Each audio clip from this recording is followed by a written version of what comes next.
12월 1일 월요일. 성실히 만든 길. 엔비디아의 창업자 젠슨 황은 대만 타이난에서 태어나 미국으로 이민을 왔습니다. 영어가 서툴렀던 그는 학교에서 자주 놀림을 받았고 한 기숙학교에서는 화장실 청소와 식당 일을 맡으며 생활했습니다. 그는 나는 화장실을 닦던 학생이었고 지금은 회사를 이끄는 CEO가 되었다. 인생에서 배울 수 있는 게 참 많다고 회상합니다. 그는 대학에서 전기공학을 전공하고 반도체 회사에서 일하다가 1993년 작은 사무실에서 2명의 동료와 함께 엔비디아를 세웠습니다.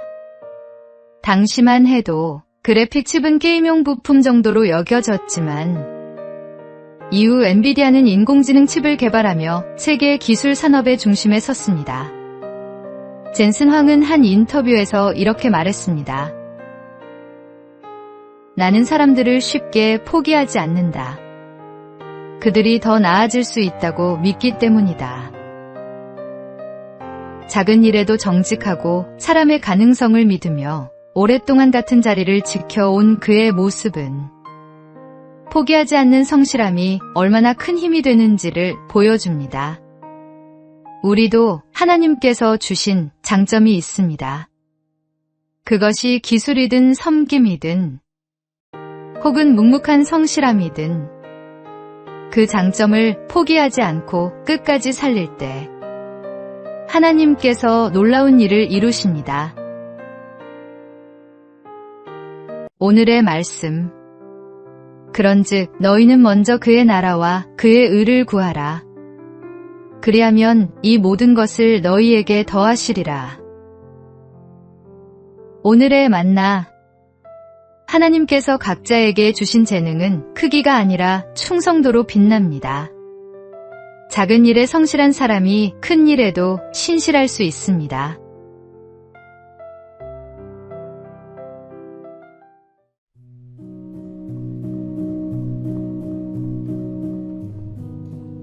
(12월 2일) 화요일. 창조 세계의 미소. 어느 봄날 한 사진가가 연못가에서 특별한 순간을 포착했습니다. 청둥오리가 울타리에 앉아 숨을 내쉬는 모습이었는데 햇살 아래 피어오르는 입김이 마치 담배 연기처럼 보였습니다. 사진의 제목은 야외 흡연 구역이었습니다. 빗물을 털며 서로 장난치는 두 사자, 큰 귀로 눈을 가린 코끼리의 숨바꼭질 같은 모습 등 야생동물의 익살스러운 순간들이 담긴 사진들입니다.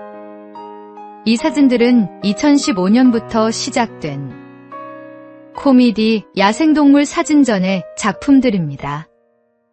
이 사진전은 단순히 웃음을 주는 것을 넘어 소중한 의미가 있습니다. 야생동물의 모습이 우리와 얼마나 닮았는지 보여주면서도 멸종위기에 처한 생명들에 대한 관심을 높이는 것이 목표입니다. 수익금의 일부는 야생동물 보호재단에 기부되어 실제로 생명을 지키는 일에 쓰입니다. 동물들의 모습을 바라보면 우리와 다르지 않은 숨결이 느껴집니다.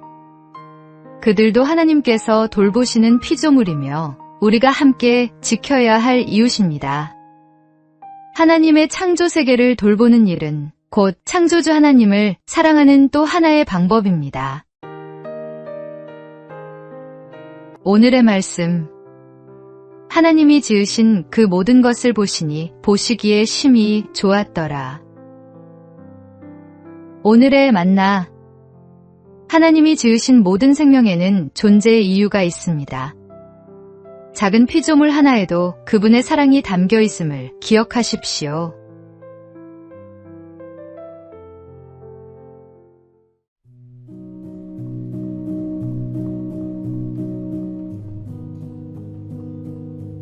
(12월 3일) 수요일. 일하는 삶의 가치. 요즘 SNS나 유튜브를 열어보면 비슷한 유혹이 끊이지 않습니다. 쉬운 돈벌이, 노력 없이 성공하는 법 같은 광고들이 우리의 눈과 마음을 사로잡습니다. 언제부터인가 일하지 않아도 되는 삶을 행복의 기준으로 삼는 사람들이 늘고 있습니다. 하지만 진짜 행복은 그런 식으로 얻어지지 않습니다. 건강한 몸과 성실한 마음으로 자신의 능력을 다해 일하며 그 일을 통해 기쁨과 의미를 발견할 때 우리는 비로소 살아있음을 느낍니다. 자신의 노력이 가정과 이웃 그리고 사회에 유익을 전할 때 그 인생은 더욱 깊어지고 단단해집니다. 물론 인생의 언덕을 오르는 길은 결코 쉽지 않습니다. 땀을 흘리고 상처를 입으며 때로는 넘어지기도 합니다. 그러나 그 과정 속에서 우리는 생각하는 힘과 실행력, 책임감과 인내를 배우게 됩니다. 그리고 마침내 성숙한 인격으로 자라납니다. 아무리 많은 돈을 쌓아도 인간미를 잃는다면 그 인생은 결국 차가운 금고 앞을 지키는 일과 다르지 않습니다. 계산보다 열정을, 편안함보다 의미를 선택하며 자신의 일을 통해 세상을 따뜻하게 바꾸는 사람들의 등장과 회복을 오늘도 기대하며 기도합니다. 오늘의 말씀. 게으른 자여 개미에게 가서 그가 하는 것을 보고 지혜를 얻으라. 오늘의 만나. 수고하는 손에 하나님의 축복이 임합니다. 일 자체가 은혜이며 그 일을 통해 우리는 하나님의 형상을 드러냅니다.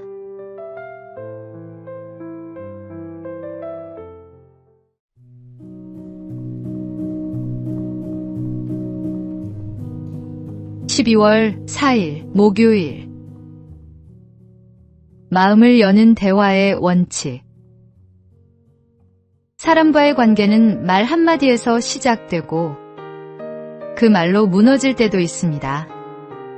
그래서 말을 할 때는 원칙이 필요합니다. 먼저, 솔직함의 용기를 가지십시오. 진심은 언제나 통합니다. 표정과 목소리는 말보다 더 많은 것을 전합니다.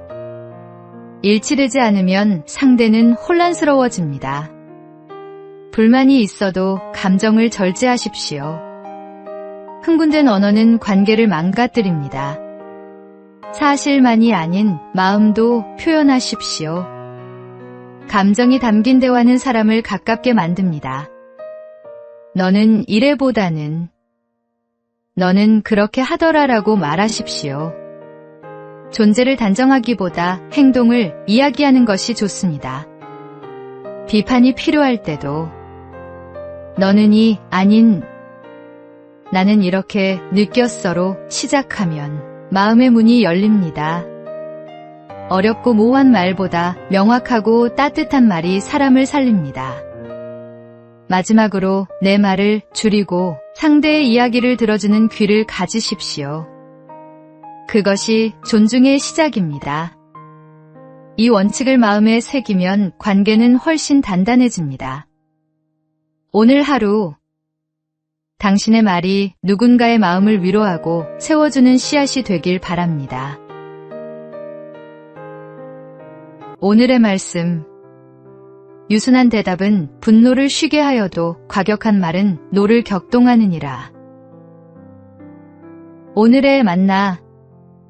말은 칼보다 날카롭고 약보다 따뜻할 수 있습니다. 오늘 당신의 입술에서 나오는 말이 생명의 말씀이 되기를 소망합니다.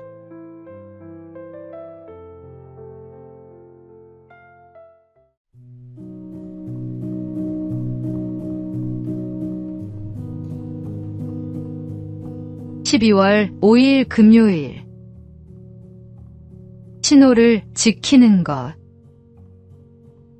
요즘 도로를 달리다 보면 빨간불을 무시하고 지나가는 차량이나 보행 신호를 기다리지 못해 뛰어드는 사람들을 자주 보게 됩니다. 한순간의 조급함이 사고로 이어지고 그 피해는 자신뿐 아니라 다른 사람의 삶까지 무너뜨립니다. 뉴욕시에서는 교통질서 의식을 조사한 결과 하루 평균 100만 대가 넘는 차량이 신호를 어긴다고 합니다. 이 통계는 단지 뉴욕의 문제가 아니라 전 세계 도시가 겪는 현실이기도 합니다. 편리함과 속도를 우선시하는 시대 속에서 잠깐이니까 괜찮겠지 하는 마음이 점점 커지고 있습니다. 그러나 신호는 단순한 규칙이 아니라 생명을 지키는 약속입니다. 주님께서 우리에게 율법을 주신 이유도 억압이 아니라 보호와 질서의 은혜를 배우게 하시기 위함입니다. 신호를 지키는 작은 행동 하나가 누군가의 생명을 그리고 우리의 신앙의 품격을 지켜줍니다. 믿는 이가 먼저 질서를 지킬 때 세상은 그 안에서 진짜 신뢰와 존경을 봅니다. 눈에 잘 띄지 않는 규칙이라도 성실히 지키며 말보다 행동으로 복음을 드러내는 하루가 되시기 바랍니다. 오늘의 말씀. 너는 그들로 하여금 통치자들과 권세 잡은 자들에게 복종하며 순종하며 모든 선한 일 행하기를 준비하게 하며. 오늘의 만나. 작은 규칙 하나를 지키는 성실함이 당신의 신앙을 증명합니다. 하나님은 작은 순종 속에서도 큰 신실함을 보십니다.